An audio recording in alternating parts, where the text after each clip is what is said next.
Les tissus des porcs sont similaires à 95% à ceux des humains, il n'est donc pas étrange de penser que de nombreux médecins les utilisent. À l'époque où la dissection humaine n'était pas une option, les porcs servaient de cobayes à la place des humains. Notre personnage principal est un boucher nommé Maru. Il a l'habitude de travailler tous les jours avec des porcs. Mais apparemment, son patron n'était pas très content de la possibilité que Maru soit meilleur que lui. L'homme musclé a essayé de l'intimider. Il lui a demandé si Maru pensait vraiment pouvoir prendre sa place de boucher avec 5 ans d'expérience. Le patron a frappé la hache sur le mur derrière le protagoniste en pensant qu'il aurait peur. La vérité est que Maru ne se souciait pas de la performance de l'homme. Le patron se présentait toujours pour faire ses blagues et montrer ses muscles. Alors le protagoniste lui a conseillé de laisser les actes de côté, sinon il n'y aura pas de banc pendant longtemps. Le directeur du bétail alimentaire s'appelle Hong Juno, et il dit qu'il est désolé de vendre les morceaux de viande. Maru se concentre sur la coupe de la nourriture, mais on le bouscule à nouveau pour dire que l'employé a de grandes compétences avec le couteau. Considérant qu'il n'est dans l'entreprise que depuis 1 an, Maru dit au patron d'arrêter de le déranger.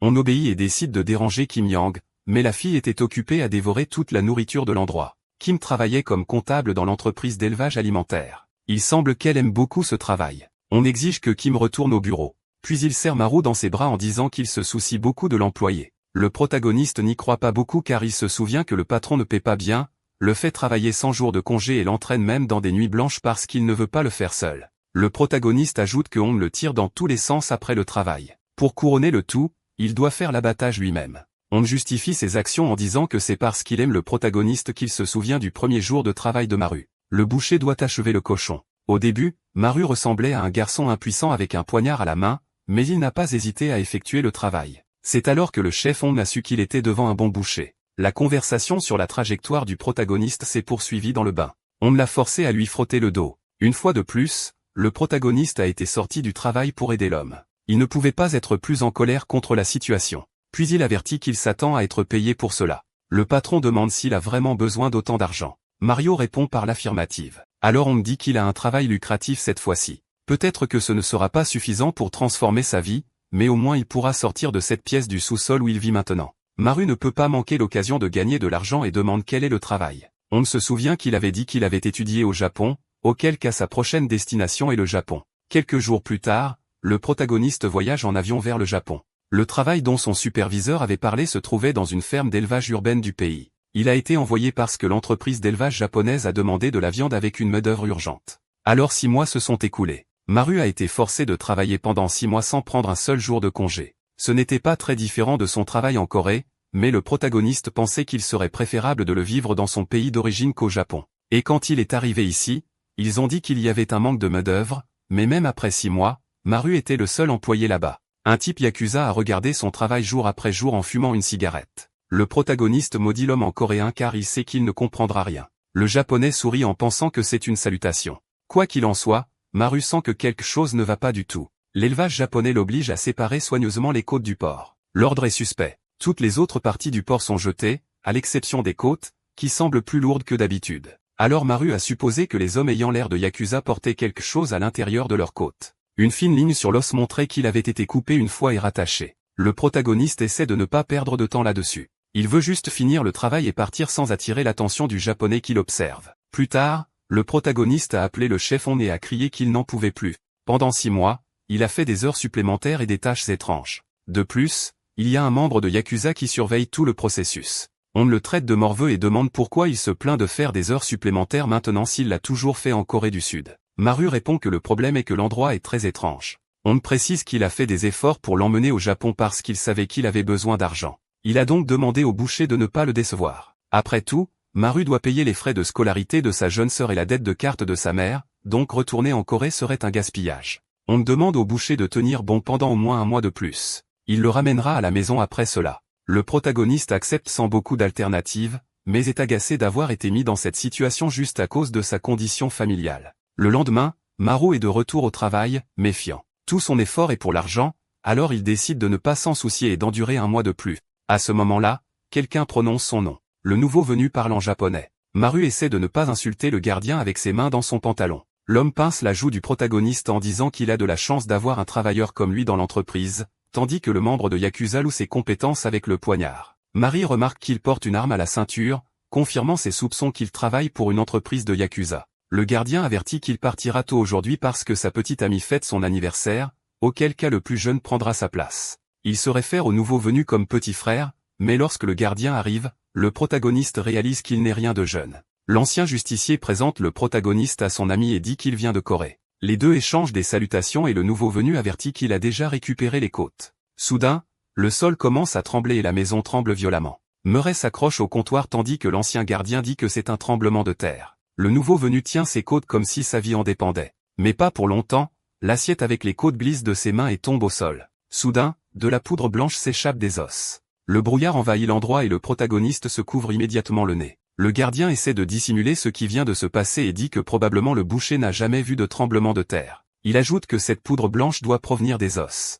Ce n'est pas grave. Alors le protagoniste est encouragé à continuer le travail comme si de rien n'était, Maru obéit. Alors les hommes ramassent les côtes immédiatement. Le nouveau venu demande au gardien si le boucher est vraiment de Corée. L'homme confirme, puis le nouveau venu dit que Maru ne saura probablement pas que ce sont des produits hallucinogènes et ne comprendra pas non plus le japonais. Le gardien lui crie juste de se taire. Le protagoniste a parfaitement compris que les hommes parlaient de stupéfiants. Le gardien réalise l'erreur que son ami a commise et pointe l'arme sur Maru. Tout s'est passé très rapidement et le protagoniste n'arrivait pas à croire que sa vie allait se terminer ainsi. Il s'était forcé au cours des 6 derniers mois pour ne pas finir ainsi. Maru se dit qu'il n'acceptera pas ce destin et peu après, du liquide rouge vole dans l'air. Initialement, il a accepté d'être boucher parce que c'était le seul travail qu'il a trouvé. Sa tâche était d'affronter un cochon. Maru n'a pas hésité à s'y conformer, ce qui a laissé le chef on impressionné parce que les gens sont pris par toutes sortes de sentiments après avoir éliminé la première victime. Mais Maru est différent. Il continue à faire le même travail sans remords. C'est pourquoi on était sûr que son employé était parfait pour le poste. Maintenant, le protagoniste devait utiliser ses compétences pour éviter de se faire tirer dessus. Le bras du veilleur a été jeté grâce à la lame acérée de Maru. Il tenait sa main en hurlant de douleur, tandis que le boucher le voyait comme un cochon. C'est pourquoi il connaissait exactement le point qu'il devait frapper, et le protagoniste n'a pas hésité même s'il savait que c'était une personne. Pour lui, ce n'était pas différent des cochons qui passaient sur le comptoir après que le veilleur soit tombé au sol. Le nouveau venu a utilisé le protagoniste contre les murs, puis l'a frappé plusieurs fois au visage et a crié qu'il n'aurait pas dû faire ça au patron. Le veilleur allait demander sa petite amie en mariage aujourd'hui, mais Maru a tout gâché. Le protagoniste était tellement blessé par les coups de poing qu'il savait qu'il ne survivrait pas s'il restait là. Il n'avait donc pas d'autre option que d'utiliser à nouveau son poignard. Mais la blessure n'était rien pour l'homme musclé. Maru continuait de se faire battre par le délinquant, qui disait que la lame était trop faible. Puis il a tenu le coup de Maru à 2 mains, sur le point de l'achever. Le protagoniste a commencé à perdre conscience quand soudain un flashback est apparu. Le chef on a enseigné comment traiter un cochon qui a des os solides et une épaisse couche de graisse.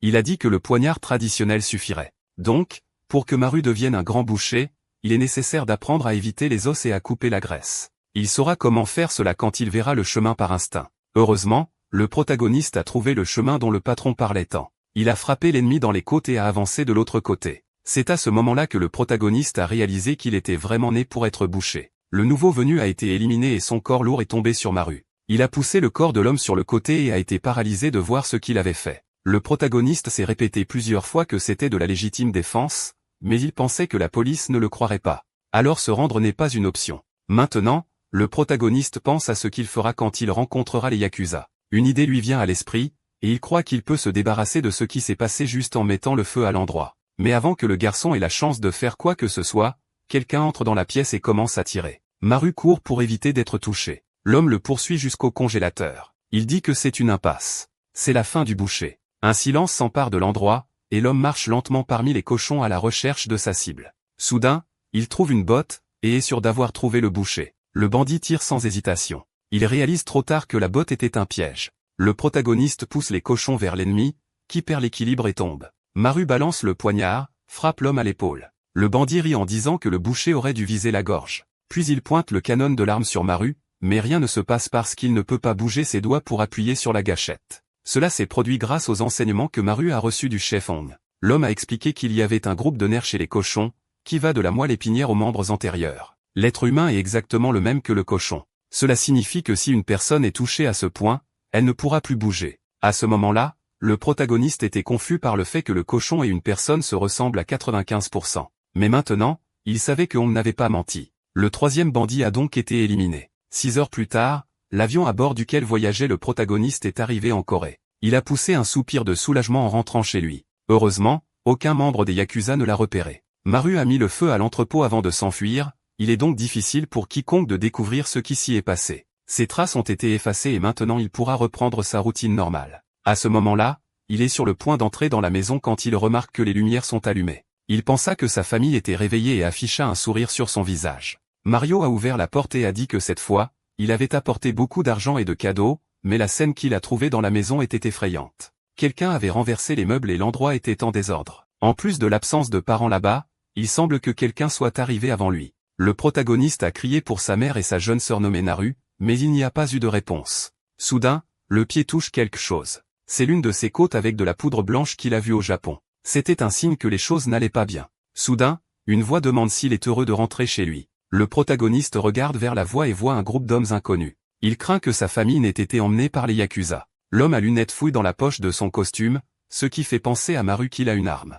Mais ensuite, l'homme retire un badge de ses vêtements en disant qu'il vient du département des stupéfiants et des enquêtes sur le crime organisé. Le policier nommé Antasik demande au protagoniste de l'accompagner. Mario ne comprend pas pourquoi l'équipe des stupéfiants est dans sa maison, mais espère que ce n'est pas à cause des membres de Makizam. Il demande bientôt pourquoi la police est dans sa maison. Maru ne se souvient pas d'avoir fait quoi que ce soit d'illégal. Le policier lève la main en disant que la police n'a rien fait. La maison est en désordre parce que sa mère était furieuse de leur visite. Maru ne comprend pas pourquoi sa mère agirait de cette façon. Alors l'officier Tasik l'informe que la mère du protagoniste est impliquée avec Maru a grandi dans un environnement familial peu agréable. Même après que sa famille soit tombée en ruine, sa mère a continué à dépenser de l'argent avec extravagance. Le protagoniste a toujours su que la femme était immature, mais ne pensait pas qu'elle était capable d'utiliser des hallucinogènes. La police a dit que la femme était hors de son esprit. Elle a tout cassé dans la maison et a été hospitalisée. Le protagoniste a vu de ses propres yeux sa mère essayer d'attaquer les médecins. La police l'a déjà trouvée dans cet état. Tasik affiche des preuves qui ont été trouvées dans la maison. Le stupéfiant était à l'intérieur des côtes de porc. Il a commencé à être distribué de cette façon récemment. Tasik se demande si le garçon sait quand sa mère a commencé à utiliser ces choses. Le protagoniste dit non. L'officier lui tend une carte avec ses informations et lui demande de le contacter s'il se souvient de quelque chose. Après cela, les officiers quittent l'hôpital. Dans le parking, l'officier Lee se plaint de ce que l'officier fume à l'intérieur de la voiture. Tasik dit qu'il ne peut pas ouvrir la fenêtre parce qu'il est interdit de fumer dans le parking souterrain. Lee perd son sang-froid et crie qu'il ne devrait pas fumer à l'intérieur d'un véhicule. Tasik gagne la discussion quand il dit que la voiture est la sienne, donc elle est au bon endroit. Lee se tait. Alors Tasik lui donne l'ordre de faire des recherches sur ce garçon nommé Maru. À ce moment-là à l'hôpital, le protagoniste essaie de comprendre ce qui s'est passé pendant son absence. Il est sûr que les membres des Yakuza ne se sont pas déplacés plus vite que lui. Il est donc illogique que cet hallucinogène atteigne sa mère en moins de 6 heures. À ce moment-là, Maru reçoit un appel de son patron. Hong-sun dit qu'il a appris qu'il y avait eu un incendie dans l'usine japonaise. Il était inquiet pour son employé. Le protagoniste dit qu'il a du travail à faire et qu'il rappellera plus tard. On me répond qu'il sait qu'il est retourné en Corée parce que sa mère consommait des stupéfiants. Après avoir dit cela, il rit comme un fou. Laissant le protagoniste immobile, Maru demande à Hong de répéter. Le patron demande si le boucher n'a pas reçu les côtes qu'il a envoyées. Le protagoniste ne répond pas. L'homme suppose donc qu'il pensait que les côtes avaient été envoyées par les Yakuza. Maru demande s'il a fait quelque chose de mal. Le patron ne comprend pas pourquoi il dit cela, mais répond que le garçon n'a rien fait de mal. Il ajoute que le protagoniste est un excellent boucher, alors il a préparé sa place il y a longtemps. Marie crie en demandant de quoi il parle, puis le patron révèle qu'il était responsable de l'envoi de drogue à certains membres de sa famille, y compris la mère du protagoniste. Sa prochaine étape sera d'envoyer l'objet à la sœur de Maru, mais cela ne se produira que si le garçon refuse son offre. On ajoute qu'il peut utiliser le talent du protagoniste en tant que boucher pour augmenter sa compagnie et construire un bâtiment à Gangnam en douceur. Après ces mots, l'homme dit qu'il a une voiture qui l'attend sur le parking.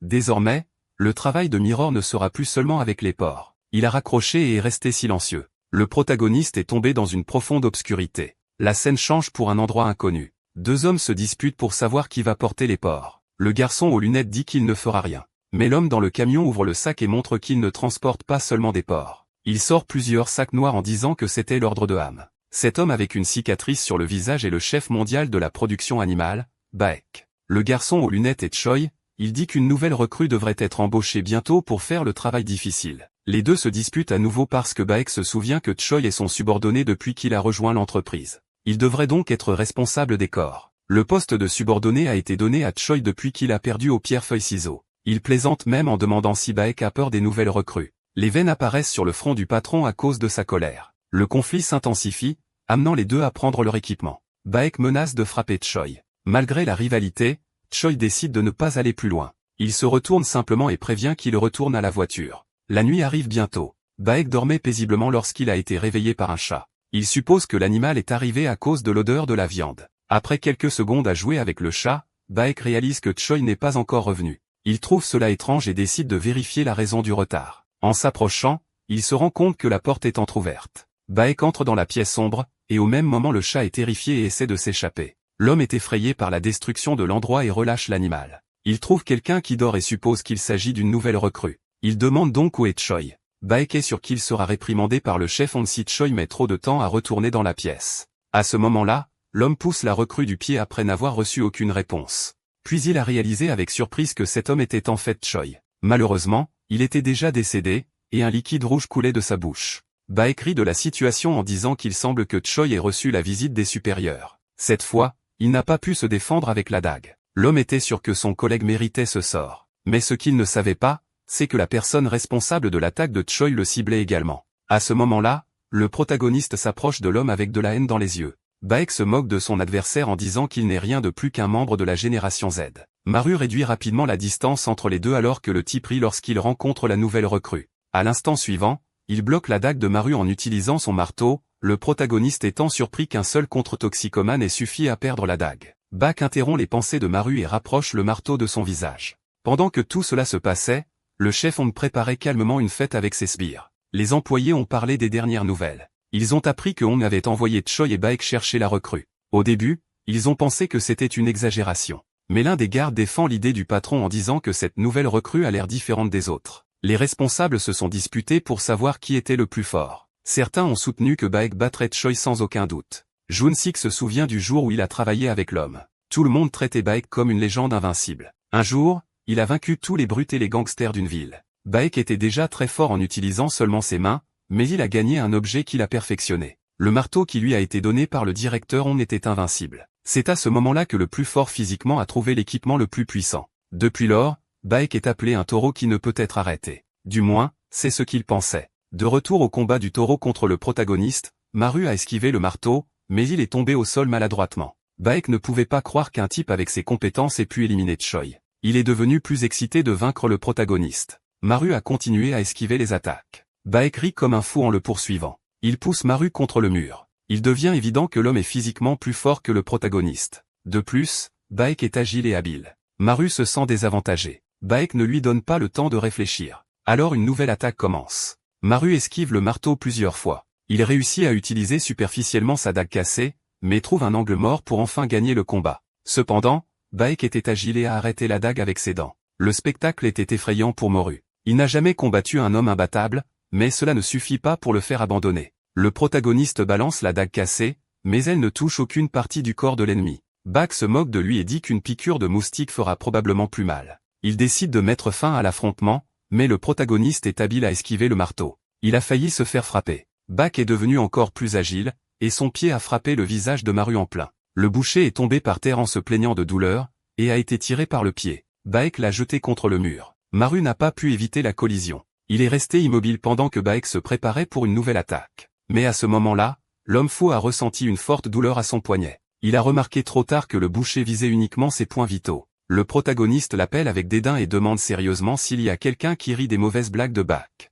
L'homme s'est senti offensé. Après tout, il s'est présenté dès le début comme Torres et s'en est réjoui. Baek est tellement en colère qu'il crie qu'il va en finir avec la recrue. Pendant ce temps, on termine de mettre la photo du protagoniste sur le mur. Il loue la beauté du boucher en disant que Maru pourrait être une célébrité s'il le voulait. Les employés disent que le patron a réalisé l'œuvre d'art. On est d'accord et se demande ce que Baek fait à ce moment-là. Il n'y a certainement personne dans son équipe capable de vaincre le taureau. Les employés conviennent que Baek est le plus grand. Soudain, le visage du patron s'assombrit et il demande où est le respect pour Maru. Les hommes sont intimidés. Même ainsi, ils pensent que c'est exagéré de traiter un boucher de 23 ans comme une légende. On me répond que le chef Baek est juste un taureau, tandis que Maru est un boucher. On a fait confiance à son plus jeune employé et avait des raisons de le faire car à ce moment-là, Baek a été vaincu par sa propre arme. Le protagoniste a frappé les points vitaux de l'homme à l'avance, donc il a perdu sa force et n'a pas pu tenir le marteau. Maintenant, Maru le regardait froidement, tandis que Baek était debout sur le sol sans force. Il pensait que le protagoniste frappait juste des points au hasard. Mais en fait, cela faisait partie de son plan pour que les nerfs de Banks soient immobilisés.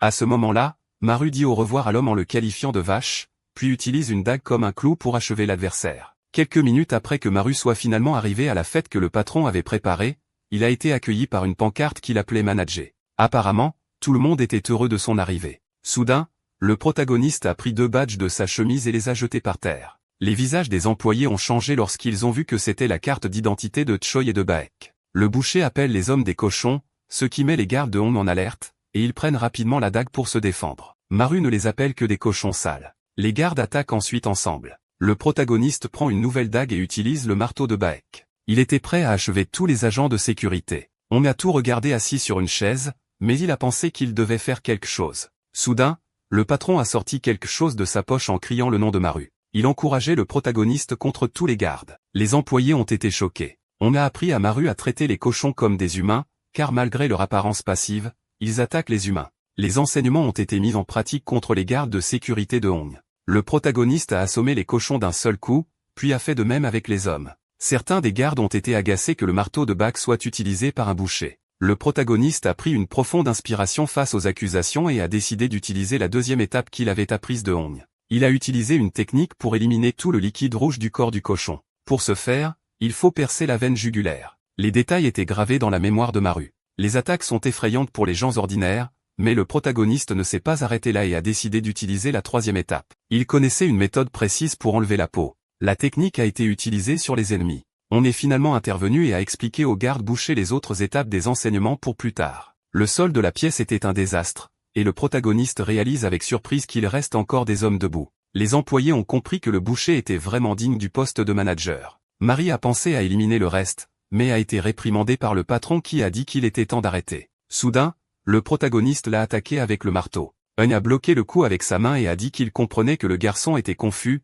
mais qu'il devait différencier les gens des cochons. Après ces mots, le patron a brisé le puissant marteau à main nue. Il a jeté le gâteau et a demandé si le protagoniste réalisait qu'il avait éliminé des gens. Après la dispute, on lui a ordonné de profiter de la fête. Cependant, Mero veut seulement savoir où est sa sœur. Il a même menacé d'achever Hong si l'homme ne répondait pas. À ce moment-là, une voix féminine entre dans la pièce et demande ce qui s'est passé. Kim était triste de voir le gâteau par terre. Des larmes coulent de ses yeux et elle demande qui en est la cause. L'agent de sécurité était sur le point de dire que c'était le patron quand on lui a marché sur le visage. Ainsi, le blâme a été mis sur le protagoniste. Soudain, la femme a tiré vers son visage. Maru était incrédule lorsqu'il a vu la balle passer près de sa tête. Il a frappé parmi le désordre et a réfléchi à ce qu'il devait faire. La femme ne lui a pas donné le temps de réfléchir et a réduit la distance entre eux. Maru savait que son intention n'était pas bonne et a rapidement repoussé l'arme. Déterminé à la vaincre, Kim l'a surpris d'un coup de pied au menton. Le protagoniste ne s'attendait pas à ce qu'elle se batte si bien avec ses mains. La fille a simplement dit qu'elle allait lui donner une leçon parce qu'il avait détruit son gâteau. On crie au protagoniste de faire attention car cette femme est la meilleure chose que la Corée du Nord ait entraînée. L'avertissement était trop tard car à ce moment-là, Maru était déjà dans la ligne de mire du pistolet de Kim. La scène change pour le passé. Lorsque Kim a éliminé un grand groupe de gangsters et a mangé leur nourriture, on a été surpris lorsqu'il a réalisé que sa cible avait été éliminée, mais il ne s'attendait pas à ce que la personne responsable soit une femme. Kim a demandé s'il était un soldat de l'armée du Sud. On a rapidement eu une idée et lui a apporté plus de choses à manger. Il trouvait étrange que quelqu'un mange après tout ce désordre, alors il a questionné pourquoi elle ne faisait pas une émission de mukbang. Kim ne savait pas ce que c'était, et il a montré une vidéo sur le téléphone. On a dit qu'elle pouvait gagner beaucoup d'argent en mangeant simplement. Les yeux de la fille se sont illuminés. C'est alors que le patron a saisi l'occasion de l'inviter à travailler avec lui en échange de toute la nourriture qu'elle voulait. Au début, Kim a refusé en disant que c'était un pot de vin, mais a ensuite accepté l'offre en échange de toute la nourriture qu'elle pourrait avoir. Une semaine plus tard, le chef Hong a appris une étrange explosion aperçue à Gaesung. Il a dit que si c'était Kim qui l'avait fait, étant donné l'apparence de la fille, il était prouvé qu'elle l'avait fait. Le patron l'a ensuite réprimandé pour ne pas avoir pu lui apporter un seul popsicle intact. La scène change pour le moment présent. Le protagoniste a changé le destin du pistolet et a failli être touché. Combattre Kim n'était pas facile. Pendant ce temps, un agent de sécurité a saisi l'occasion de parler à sa fille. Il devrait être immobile par terre en se tordant de douleur. Mais lorsqu'il a appris que sa fille allait dormir loin de la maison, l'homme s'est rapidement levé, heureux d'avoir un moment seul avec sa femme. Jun-sik était prêt à avoir un nouvel enfant. Les agents de sécurité l'encouragent à partir. On trouve les hommes en train de parler cachés derrière un tissu blanc. Le patron se fâche parce qu'il voulait que les employés fassent des heures supplémentaires. Pendant qu'ils se disputent, le combat entre Kim et Maru continue. On a demandé qui, selon eux, allait gagner. Les agents de sécurité soutiennent Kim. Le patron convient que la femme a beaucoup de compétences de haut niveau. Bien que Kim ait reçu une formation parfaite, Maru est un boucher talentueux. En un an, il a appris tout ce qu'on lui avait enseigné et l'a exécuté avec précision. En un mois, il a exécuté les techniques les plus difficiles. On se souvient qu'il a essayé d'entraver les progrès du garçon. Même un fonctionnaire de niveau patron prendrait un certain temps à compléter, mais le boucher n'a même pas eu besoin d'une minute. Cela a mené On à conclure qu'il avait trouvé l'homme idéal. J'avais donc des doutes sur la victoire de Kim. À ce moment-là, le protagoniste se débarrasse du pistolet de la main de la femme. Le patron crie que le garçon est très doué et exige que ses employés louent le boucher. Les hommes obéissent. D'un autre côté, Kim prend un poignard qu'elle avait caché dans son pantalon. Le combat entre les deux continue, mais il n'y avait personne de mieux que Maru pour manier une lame. De plus, Kim s'est rendu compte qu'il copiait ses mouvements. On croit au talent des deux, mais c'est qu'au final, ce qui comptera, c'est l'agilité. Kim peut vaincre le protagoniste avant qu'il ne l'atteigne, mais Maru peut aussi la vaincre. On est curieux du résultat. Puis il laisse les employés derrière lui et frappe soudainement le sol entre les adversaires. Tout le monde est pris au dépourvu. On se désigne et dit au protagoniste de venir vers lui. Kim perd son sang-froid et s'interroge sur la façon dont le patron a choisi le morveux pour un poste aussi élevé. On lui remet simplement un ticket de repas gratuit dans un bon restaurant. La femme court après le ticket en disant qu'elle reviendra dans une heure. Elle s'en va, bien sûr, elle contre-attaquera à son retour. On prend une profonde inspiration et demande comment va Maru. Soudain, le protagoniste l'attaque, lui demandant où est sa sœur. Le patron le repousse avec la hache tout en s'interrogeant sur sa curiosité. La question suffit à paralyser le corps de Maru de peur. Un souvenir du passé apparaît dans son esprit. Maru se souvient que, un jour au hasard alors qu'il avait 21 ans, il a appris la mort de son père. Il est devenu le nouveau chef de famille et a accepté de travailler avec âme pour pouvoir subvenir à ses besoins. Ce n'était pas si mal car il y avait quelqu'un qu'il aimait comme son propre fils. Du moins, c'est ce que pensait le protagoniste. Il voit même ce qui est arrivé à sa mère. Alors, à ce moment-là, il a perdu patience et a attaqué le patron, lui demandant pourquoi il lui avait fait ça. On était content du duel et a aidé le boucher à améliorer ses techniques. Apparemment, le patron a profité de l'occasion pour entraîner son meilleur élève. Il réprimande le garçon pour ne pas savoir faire la différence entre les failles réelles et les fausses failles. Mara savait que battre le patron en profitant des failles n'était pas une option, mais il ne comprend pas ce qu'il doit faire. Le protagoniste se souvient des adversaires et se dit qu'il doit élaborer une stratégie différente. On interrompt ses pensées en lui demandant s'il pense qu'il aura le temps de réfléchir pendant un combat. Le patron a profité de la garde basse de Maru pour frapper le point vital entre ses jambes. Le protagoniste crie de douleur, tandis qu'on précise qu'il n'y a aucun moyen que le morveux puisse gagner. Il est triste parce qu'il pensait que le boucher avait appris tout ce qu'il lui avait enseigné. Maru se relève prêt à le battre, mais c'est en vain. Les employés sont gênés par la scène. Ils savaient que Han est un monstre puissant. Il sera difficile de la battre. Maru a continué à attaquer. Le patron a regardé avec un sourire sur le visage. Il a dit que dans un combat direct comme celui-ci, le plus grand avantage est le vôtre pour être dans une catégorie de poids plus lourde. Cela signifie que Maru doit faire plus d'efforts. Le protagoniste se sent humilié par la situation. Han suggère ensuite de se battre avec les poings. Mais le protagoniste n'abandonne pas le poignard. C'est comme si sa vie dépendait d'une lame. Soudain, il lance une table vers lui. Maru profite du moment pour une attaque furtive, qui tourne totalement mal et se termine par en ajustant ses chaussures. Puis il pousse Maru. Le boucher reçoit de nombreux coups et ne peut pas réagir. Le patron a finalement été disposé à expliquer pourquoi il a fait ces choses à la famille de Maru. Mais avant, il a remis en question la valeur des hallucinogènes que le boucher a brûlés au Japon, seulement 300 milliards $. Maintenant, tout cet argent a disparu et Maru peut parier que ces types étaient mécontents. On ajoute que les Japonais sont venus le voir les yeux rouges et exorbités. Maru ne pourrait jamais les affronter. Alors on a réussi à couvrir le garçon. C'est le rôle qu'un ami fidèle jouerait. Mais le patron n'a pas hésité à se venger du gâchis causé par le protagoniste et ce qui est arrivé à sa famille est resté impuni. Maintenant, les corps dans la pièce prouvent sa capacité à rembourser l'argent qui a été détruit par l'incendie. Le patron attend une poignée de main de Maru. S'il accepte de travailler ensemble, le montant de 300 milliards $ pourrait encore augmenter. On s'en va après l'offre et précise que le protagoniste pourra commencer à travailler lorsqu'il sera complètement rétabli. Maru brise enfin le silence. Il demande pourquoi on a fait tout ça. Le patron aurait pu parler, et il ne serait pas arrivé à ce point. On répond avec un sourire effrayant que c'est plus intéressant. Le protagoniste éclate de rire, aussi ludique que le patron. Les deux semblent avoir perdu la tête. Mais le sourire de Hong s'est estompé lorsque Maru s'est levé. Le boucher a dit qu'il le considérait comme un mentor et un père. Alors Hong s'est attaqué à sa famille parce qu'il pensait que ce serait plus intéressant.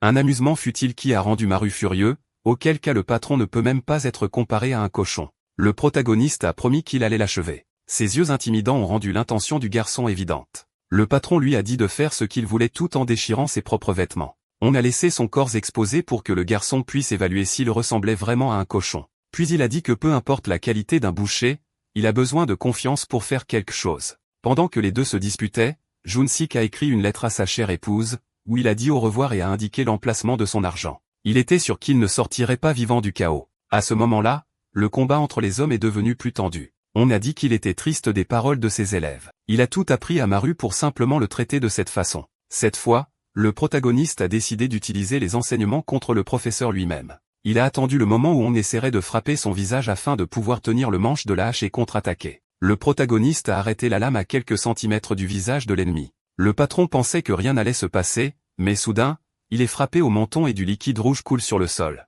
Les employés étaient incrédules devant la scène. Même on a été surpris lorsque ses lunettes se sont brisées en deux après que la lame ait avancé sur son visage. L'attaque réussie est due au fait que le protagoniste a retourné le poignard et ajusté la position. Il a essayé l'attaque une fois de plus, mais a été mis à terre d'un coup de pied. On ne laisserait plus une telle chose arriver. Au début, il pensait que Maru plaisantait quand il a dit qu'il voulait l'achever, puis le gars a laissé la garde basse. Il ne pensait pas que le protagoniste essaierait vraiment, auquel cas le patron n'a d'autre choix que d'achever Maru en premier. Le protagoniste se relève, souffrant, et se rend compte qu'il n'a aucun moyen d'échapper. On apparaît devant lui et lui demande si le boucher sait de quelle direction sa hache va attaquer. Soudain, la hache descend de toute sa force, mais est bloquée par le marteau que Maru a volé à Baek. La hache du patron est détruite lorsqu'elle entre en collision avec l'objet du protagoniste. Maru saisit l'occasion pour frapper l'homme comme il l'a fait avec Baek. La puissante attaque rappelle à Hong le taureau. Le marteau a apparemment intensifié la colère dans le corps de l'utilisateur. Mais le patron a réalisé avec inquiétude que les mouvements que Maru utilisait contre lui étaient les mêmes que ceux utilisés par Choi.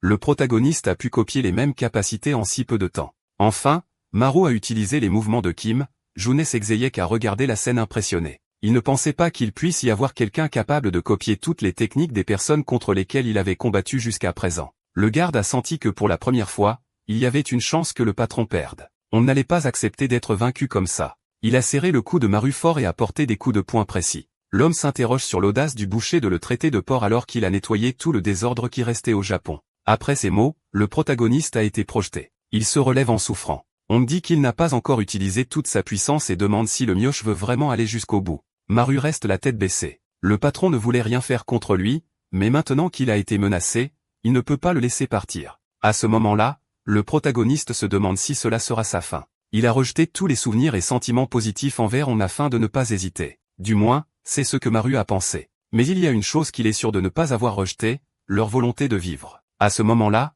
les deux se préparent à s'achever. Soudain, on entend des coups de feu. Kim envahit la pièce et crie en demandant ce qui se passe ici. L'instant d'après, la fille est paralysée et l'arme tombe par terre. On dit calmement que son enfant bruyant est arrivé. Il laisse ensuite tomber la clé du bureau par terre et la prévient que tous ses contrats sont là. Elle peut les trouver dans le coffre-fort. Kim bégaye en demandant ce qui s'est passé. On lui dit simplement de prendre la moitié de l'argent, l'autre partie est pour Maru. Après ces mots, le corps de Hong tombe au sol. Il a été éliminé par l'élève lui-même avec un poignard. Des larmes ont jailli des yeux de Maru, et il a dit à Kim de faire vite si elle voulait se venger de ce qui s'est passé. On était un enfant orphelin. Il se battait pour de la nourriture avec plusieurs autres personnes dans le besoin. À cette époque, la loi du plus fort était respectée. On vivait comme le roi d'une porcherie. Les humains étaient comme des porcs. Donc le chef chassait comme un animal et prenait la nourriture de tout le monde. Les hommes étaient piégés dans une cage de fer et étaient toujours vaincus par Hong, qui a commencé à être haï jour après jour. Mais il a agi de cette façon en pensant à sa propre survie. Ainsi, Hong a été sélectionné comme l'un des meilleurs survivants par les propriétaires de la porcherie. Il a profité du moment pour éliminer le membre le plus important de l'endroit. Tout le monde a été choqué en le voyant tenir le poignard. On a été appelé un porc, et il n'a pas fallu longtemps au supérieur pour essayer de l'éliminer. Même ainsi, le chef a réussi à s'échapper. Des années plus tard, il est revenu vivant aux cages de fer dans lesquelles il était emprisonné. On passait son enfance dans cet endroit à se battre pour de la nourriture et à être un serviteur. Il est revenu parce qu'il aimait l'adrénaline. De nombreuses fois, le chef a failli être assassiné, mais il est toujours retourné à la porcherie qu'il considérait comme sa maison. Un jour, le patron a réalisé qu'il ne pouvait plus différencier un humain d'un porc, ce qui l'a rendu triste, et lorsqu'il est retourné dans la salle des supérieurs, les hommes l'ont appelé un porc. On est resté silencieux, puis il a été battu pour ça. L'homme s'est excusé auprès d'une femme en disant que le serviteur n'agissait pas correctement. Le président l'a giflé et lui a dit de continuer la réunion. À ce moment-là, on a senti qu'il ne serait jamais traité comme un humain par les supérieurs. Alors, dans un moment de folie, il s'est levé et a crié qu'il allait devenir le roi des porcs. Les agents de sécurité ont rapidement protégé le président, mais la cible de Hong était l'homme qui l'avait insulté. Puis il l'a frappé au visage et lui a volé ses lunettes. Le président a trouvé la scène intéressante et avec un sourire a dit qu'il allait lui donner une chance. C'est après ce jour-là que l'empire de Hong est né. Le chef a passé les quelques années suivantes de sa vie à élever des chiots et à les entraîner. La première était Kim, puis Maru. On était satisfait de ses créations et rêvait du jour où il serait à nouveau vu comme un humain. Mais tout a changé lorsqu'il a reçu un appel disant ce que le protagoniste avait causé. On a tout réglé et a parlé aux Japonais. Mais le président a exigé que Maru soit éliminé. On ne trouvait pas cela juste car il avait déjà conclu un accord avec les Japonais. La femme a simplement dit qu'il retournerait à la porcherie s'il ne suivait pas ses ordres. Après la fin de l'appel, on a frappé son poing sur la table avec force et s'est dit qu'il n'allait laisser arriver rien de mauvais à Maru. Pour cette raison, il a essayé de convaincre le protagoniste de travailler avec lui, afin que le président puisse changer d'avis sur le boucher. Mais ensuite, le protagoniste a commencé à voir Hong comme un porc aussi, suscitant la fureur du patron. Il ne pouvait pas supporter d'être vu comme ça par quelqu'un qu'il avait élevé et dont il avait si bien pris soin. Il n'y avait donc pas d'autre alternative que d'éliminer Maru. Mais on ne pouvait pas faire ça. Après tout, le protagoniste était aussi l'un de ses enfants. Avant de mourir, il a demandé si Maru le voyait maintenant comme un humain. On lui a conseillé d'être un humain et non un porc. Après cela, le chef est mort avec une coupure sur la poitrine. Il est parti en tant qu'humain en refusant de détruire sa propre création. À ce moment-là, un homme s'est approché du corps tombé du chef et a dit qu'il voulait être celui qui l'achèverait. Mais il est arrivé trop tard. Les nouveaux venus Choi Ki-jon, directeur général du groupe d'élevage. Il a pris l'œil de Hong comme trophée et a souhaité aux défunts de reposer en paix. Puis Ki-jon a appelé le président et a confirmé ce qui s'était passé, mais a dit que le coffre-fort dont Hong était responsable avait disparu. Ki-jon lui a demandé de ne pas s'inquiéter car, ou que le tueur s'enfuirait, il serait attrapé et serait mis en pièces. Le coffre-fort sera retrouvé tôt ou tard. Ki-jon savait qui était responsable de la mort de Hong grâce à la caméra de sécurité. Le visage de Murray a été filmé, ainsi que celui de Kim et des 3 gangsters de Hong. Après que le protagoniste ait éliminé le patron, Kim n'en croyait pas ses yeux. Elle ne pensait pas que Maru était assez fort pour éliminer Hong. Mais son instinct lui criait de fuir le boucher à tout prix. Dans ce cas, Kim a décidé de ne pas attaquer Maru.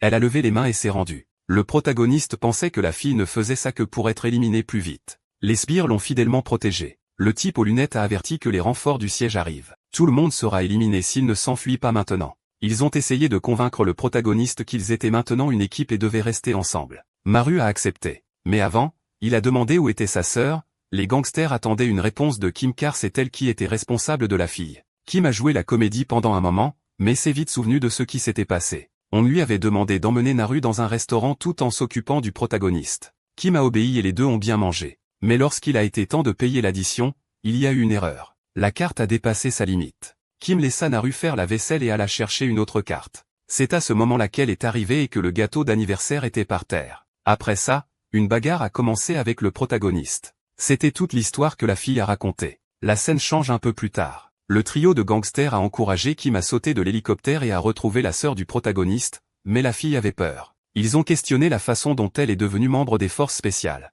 Kim a dit qu'elle n'était pas prête, mais le regard du protagoniste a suffi pour la faire sortir de l'hélicoptère. Le plan de Maru était de sauver sa sœur et sa mère le plus tôt possible, mais il sait que le groupe World arrivera bientôt. La scène change au lendemain. Une maison s'est effondrée et l'officier Tasik a été appelé. La police enquêtait sur la maison d'une femme âgée. Parce que les voisins ont signalé le bruit, le sol était taché d'un liquide rouge suspect qui a été rapidement identifié. L'officier Tasik a demandé s'il y avait des victimes, mais l'officier à côté de lui a dit qu'il n'y avait pas de corps. Tasik a rapidement dit qu'il devrait retourner à l'hôpital où se trouve la mère de Maru. À ce moment-là, le protagoniste et ses nouveaux amis ont rendu visite à sa mère, mais on lui a appris que la patiente avait été libérée plus tôt par des personnes en costume. Le visage de Maru s'est assombri. Ce n'était pas la seule mauvaise nouvelle qu'il allait recevoir. Soudain, Jun a reçu un appel de Kim.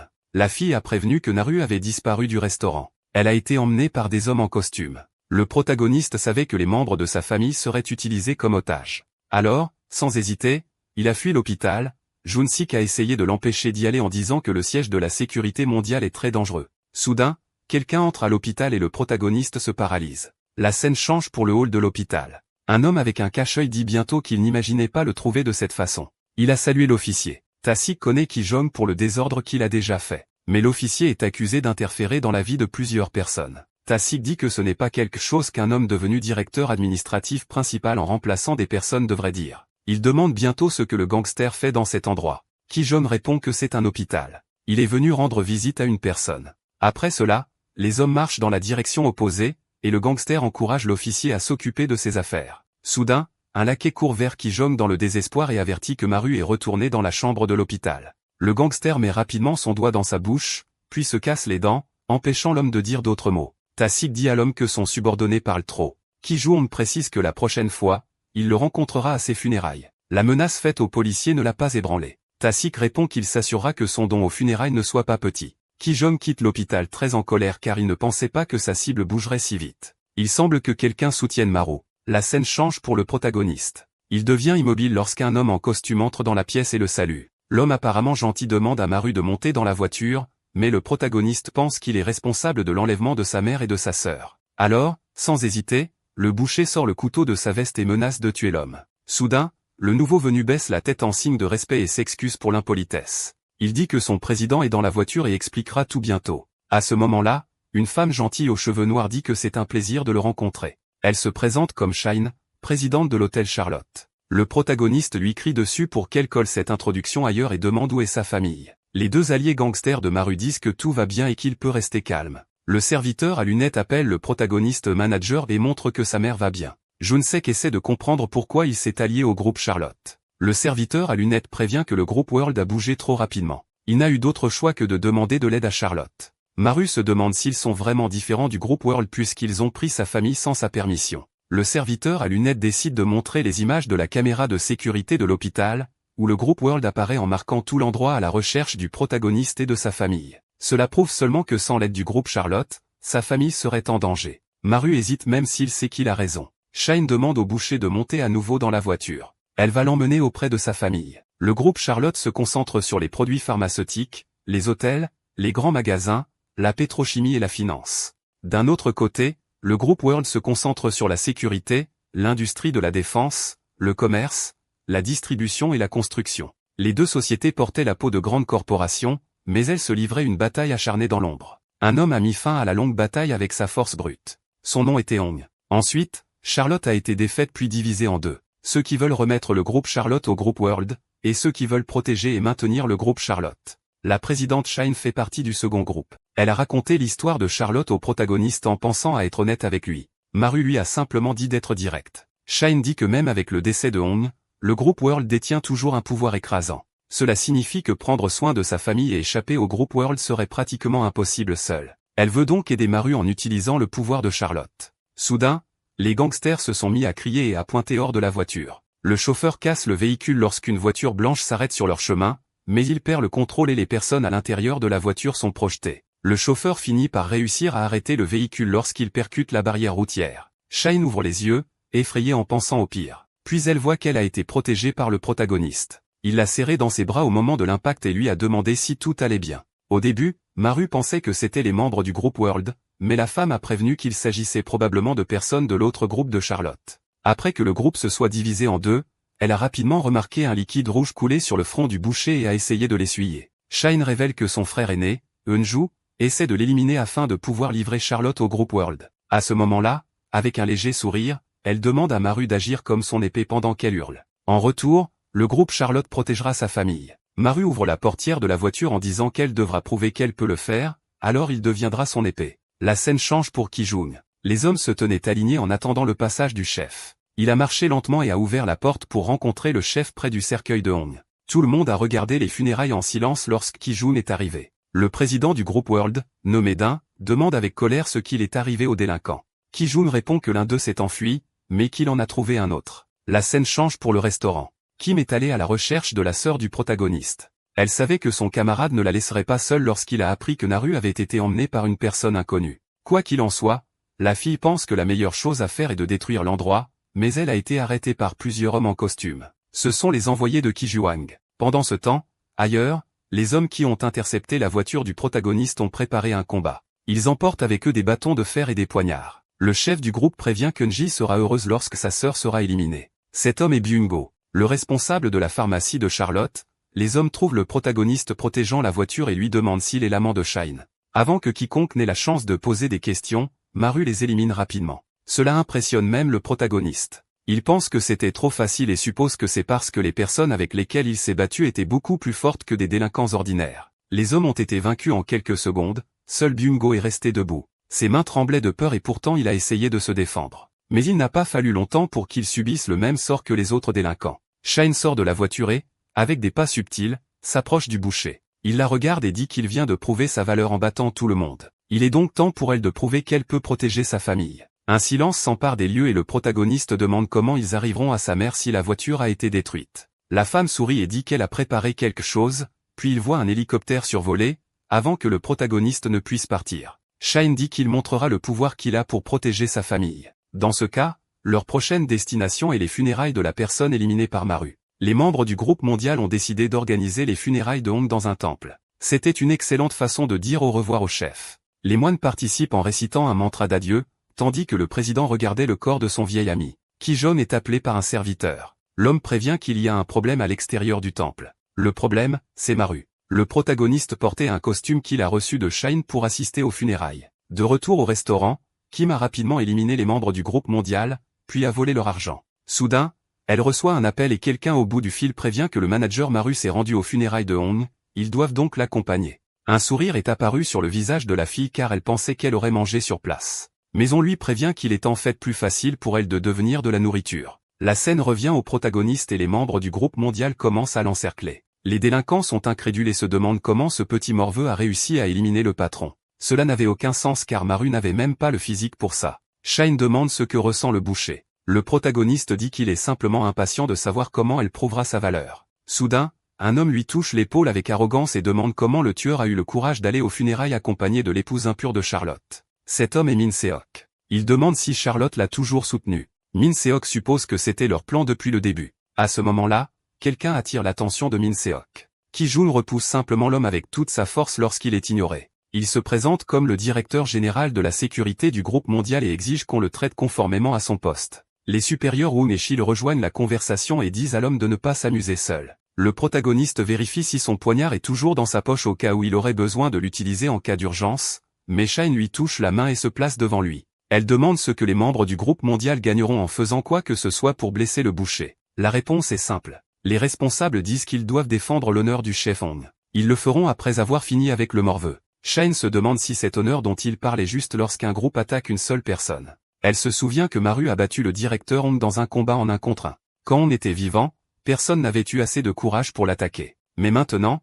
pour une raison quelconque, tout le monde se sent plus confiant lorsqu'il se rassemble en groupe. Les paroles de Shine mettent en colère certains des hommes et elle est insultée. Mais la femme reste ferme et dit que peu importe à quel point Charlotte est divisée, elle ne laissera certainement personne toucher à ces gens. Cela signifie que le groupe Charlotte se battra si le protagoniste est éliminé. Shine pense que cela sera très destructeur pour le groupe mondial lui-même si cela se produit, mais elle les laisse prendre leurs propres décisions si elle pense pouvoir gérer la situation. Finalement, Shine insulte la mère des hommes pour les provoquer. Même le protagoniste ne s'attendait pas à quelque chose d'aussi sérieux. À ce moment-là, quelqu'un applaudit et attire l'attention de la fille. Le président Dane rejoint la conversation et dit que Shine parle bien, tout comme son père. Dane examine attentivement le visage du protagoniste et confirme que c'est lui qui a éliminé Hong. Maru se sent intimidée par le regard de la femme. Elle sourit simplement et dit aux hommes du groupe mondial de l'accompagner. Maru est seule avec Shine et lui demande qui est cette femme. Elle répond qu'elle est la présidente du groupe mondial. Dane est la personne avec laquelle Maru doit être le plus prudent. Le protagoniste est en alerte après ce conseil. Puis les deux entrent enfin dans la salle des funérailles. L'énorme image de Hong au centre attire l'attention. Mara pourrait regretter que tout se soit terminé comme ça, mais Hong s'est mêlé de sa famille. Il n'y avait donc pas d'autre issue. À ce moment-là, le protagoniste se souvient des derniers mots de Hong sur le fait d'être un humain et non un porc. Il s'incline en signe de respect et se demande pourquoi le patron a décidé d'être éliminé. Hong a simplement reçu l'attaque sans réagir. Marie n'a pas la réponse à cette question, mais a décidé de suivre les conseils de l'homme et de le découvrir par lui-même à l'avenir. Le protagoniste est sûr qu'il peut le faire s'il utilise tous les enseignements de son mentor. La présidente Shine dit qu'à partir du moment où il franchira la porte, il sera son épée. Maru sourit et quitte le temple avec elle. Les deux montent dans l'hélicoptère et s'envolent. Ki-Jong allume une cigarette et dit avec colère qu'il va les éliminer tous les deux. Ce qui s'est passé aujourd'hui l'a complètement mis hors de contrôle. Une semaine plus tard, les employés de l'hôtel Charlotte ont reçu la présidente. Le manager prévient bientôt que ces gens font beaucoup de bruit. Il s'avère que les 3 gangsters du protagoniste ont essayé d'ouvrir le coffre-fort de toutes les manières. Il semble que Hong ait oublié de laisser la clé.